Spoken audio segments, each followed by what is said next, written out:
Good morning, everyone. Welcome back to my channel. I'm gonna pick up where I last left off. I was talking about how I became the scapegoat in my family, or my perception of how I became the scapegoat in my family. And after that video, I got a phone call from my mom, who was upset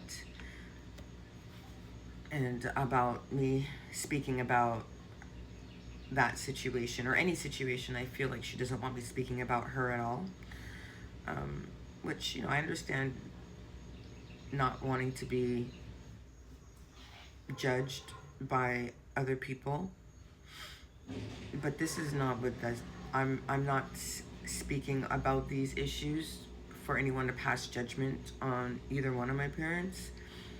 This is about raising awareness about the issues that I'm talking about, and also a way for me to tell my story. Because my story has been narrated by other people, and particularly to my children. I have adult children who I want to hear from my mouth my story. And so that is what is the motivation behind the channel and the videos that I make talking about my life. And so, yeah, I got the phone call from my mom, and we haven't spoken since. She wanted to address the fact that I implied in my video that she wanted my father and used me to keep him. If that's what I conveyed, I mean, you know, hey, I didn't mean to convey it in that manner. But I find it odd that the part that bothered her about the video wasn't about telling me that I should have been aborted, or that I was supposed to have been aborted. That's not what really bothered her, but what bothered her was that I said that she wanted my father, and she wanted to make sure I understood that she never wanted him, and that she didn't feel discarded when he left. And she was very focused on that point. It's almost like her image in relation to him mattered more than the fact that I was talking about my own lived experience and what it was like to, and she knows, I mean, you know, she knows that life for me wasn't easy. Anyhow, and the truth is, the cycle between my mom and I it's been this way for many, many years. If I talk about my truth, she looks at it as an attack, and then we stop speaking. But, you know, when I look back, I feel like my mother discarded me probably around the same time my father discarded me, really. If I really, you know, go back in time. And when she stopped really being a parent to me was when I had my first child. I had my first child when I was 16, and that's when I noticed that she decided to reinvent herself with my child, and that was the relationship that mattered to her the most. And then she also wanted me to understand that I was very ungrateful because she took care of me. And my opinion is that is ridiculous. I don't think that a parent gets accolades for doing what you're supposed to do as a parent. You're supposed to provide your child with shelter, food, and clothes. That's like the bare minimum of what you're supposed to do. And even then, I know you gave me, and she gave me those material things.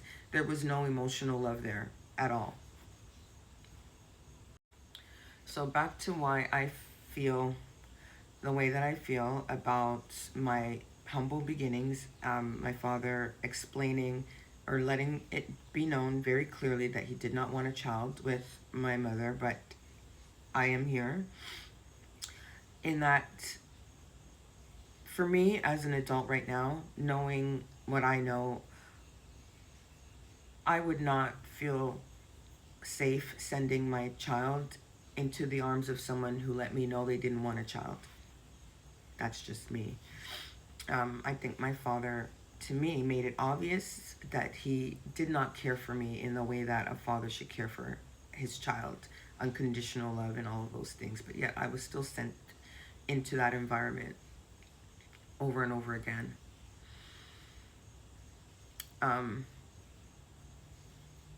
Another thing that I will say is I feel like my mother had something to prove to my father's, like almost like, oh yeah, you know, you've discarded me, but I can take care of this child. And so she would always buy me things. So I had a lot of materialistic stuff, and then she would send me into this environment to my father's house with all this material stuff that he could not afford to provide his children that he had with his wife. And so all of these things would go missing. A lot of the things went missing while I was there. And instead of my mother um, holding the adults accountable for why these things went missing, she would blame me for it and hold me accountable for it. And so I always questioned, well, I question today, why would you send your child into an environment that you knew probably was not safe? You knew his, well, you know, my his wife, or you know, his girlfriend at the time, but she subsequently became his wife. I mean, you had there were physical altercations with this lady. She showed her disdain not only for you but towards me over and over again. But I was continually sent into that environment for sometimes extended periods of time. So I, as an adult now, question how a loving parent could do that to their child if they cared. But that's just me. You know, maybe at the time my mother just didn't know better. And that's what I try to lead my life, or believing that, and not that I was intentionally sent in harm's way. So during these times, so from a very young age, even though my father scapegoated me, he did not protect me at all. He used me as his counselor. Basically, I call it like an emotional dumping ground. From a very young age, I remember being picked up from my mom's house, and during the car ride all the way to his house, having to listen to all of his problems about how much he disliked my mother, what kind of a person she was, nothing good about her. He would tell me about the fact that he believed that she didn't even care about me. He would talk about his wife. He would talk about personal things about his wife, and the fact that she was not being intimate with him. He would talk about, God, and everything, like just everything, everybody, everything that he was thinking about in his mind, he would just let it all out on me. He would talk about affairs he was having with other women. I met other women that he was having affairs with, and he would always justify this by calling me his confidant, saying that, you know, I'm his firstborn and he trusts me and all of this stuff. And I would hold on to this like if I had some special relationship with him. But at the same time, when the same people he would talk about so negatively, and let me, you know, he would never protect me from these same people who would attack me. And when I would come to him and say, listen, you know, your wife did this, or she said that, or her daughter did this or said that, he would always tell me, oh, don't worry about that. They don't have to like you. As long as I love you, that's all that matters. And so for a very young age, I really started to equate mistreatment and building a tough skin to put up with it, because my father was training me for that. He wanted me to accept this abuse, because he said it would make me tough. And, you know, that is the part of all of it for me that kind of circles back to how I ended up in relationships with men who did not treat me right, and actually treated me similarly to my father. And so, yeah, I'll end there for today, and I'll continue with maybe a few stories about how being the scapegoat manifested in ways, how being the scapegoat in my family showed up. I mean, some of the stories, I find them to be a little bit funny. I find humor in things that are maybe to not everyone wouldn't find them funny, but you know, I laugh at a lot of the stuff now, even though it was painful at the time.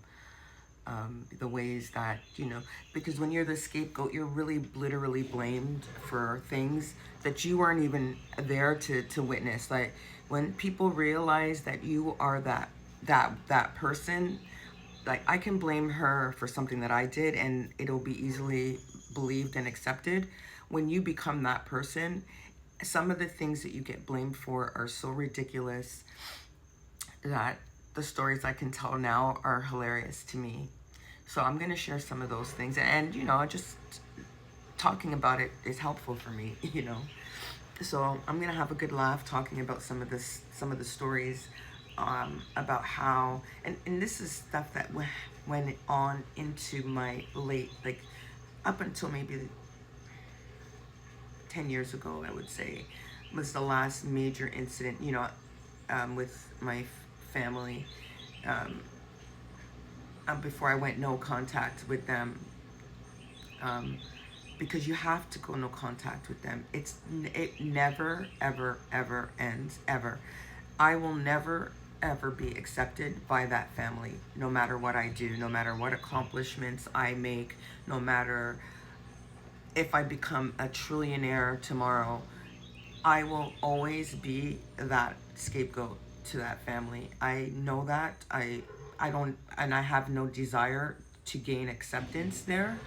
And so that's why I am very empowered today and I'm able to talk about this, because if you get nothing else from anything out from this space, it's that in order to liberate yourself from being the scapegoat in your family, you have to exit stage left from that family and never return.